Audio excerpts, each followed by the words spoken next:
Well, hello. Welcome to another It's Not Soup legislative update. I'm Tom Blanchard, your 2023 president, sitting with Keith Lynam, the 2023 Legislative Chair. Well, Keith, it's been a heck of a week. We missed last week. Yeah, we missed last week being in D.C. So what did you think about the legislative meetings in D.C.? You know, I like it when we try to push the envelope, try something new. Our president, Kenny Parcell, decided this is our Hill visit. When we go back to D.C. in May, it's called our Hill visits. And so we go to the Hill and meet. And our president decided this time we're going to have the Hill come to us. And I liked it. It's something different. I know people get set in their ways. This is my 22nd consecutive legislative D.C. trip that I've taken. So I've seen it all. I've seen this, how we've all operated, and I liked it. I liked the combination of it.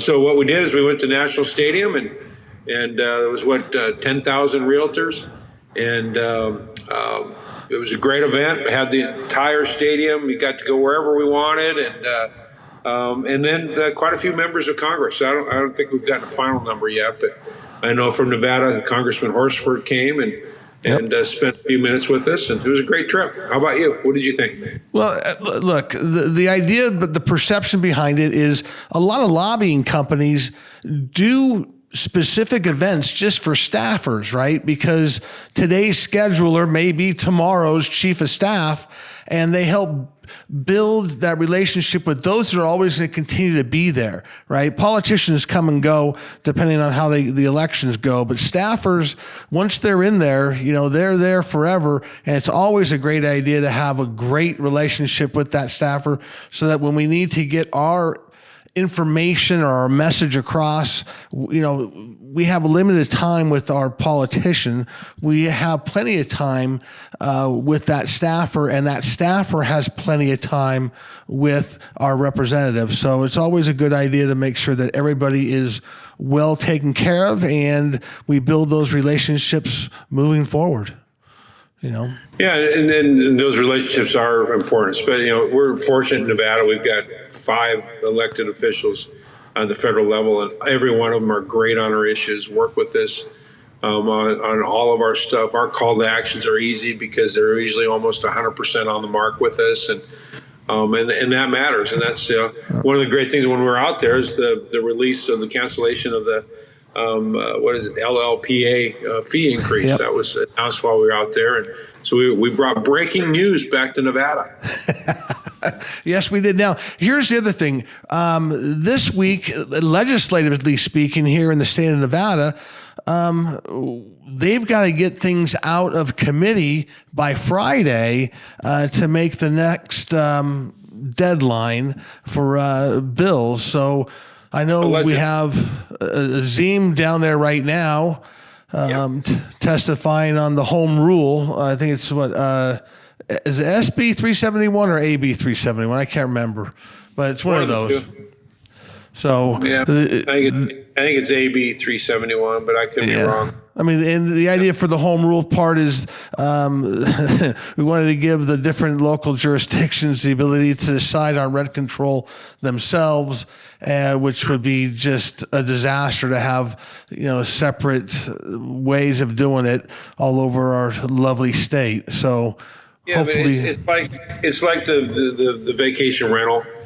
You've got every jurisdiction having their different rules. And so can you do this in Henderson? Can you do it in Clark? Can you do it in Las Vegas? Can you do it in North Las Vegas? There are certain things where you have to have a uniform rule. And obviously there's differences between Las Vegas and Elko. But those differences can be separated by a lot of different things. So it just leads to confusion versus trying to solve anything. So. And I believe we had 220, the sewer bill, that's moving along forward. So I think I hate to say this, I don't want to jinx us, but we're sort of looking okay right now. The soup is cooking pretty well, as we expected it to end up being, and things can still get thrown in there at the very last moment. But, and I hope we can throw some things in there that we've kind of lost along the way. I mean, there's some things in parts of the bills that I think need to be put back in, and 4 and under, and giving Nevada homeowners a break when they go to purchase a home from a Nevada homeowner.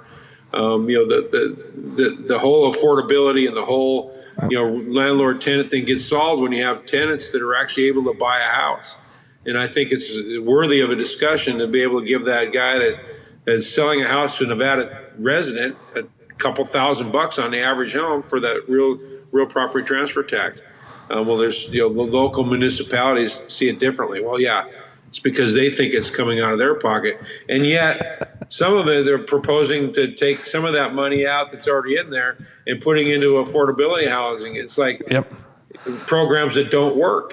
Yep. So that's the way, because the only thing that's going to work is more homes.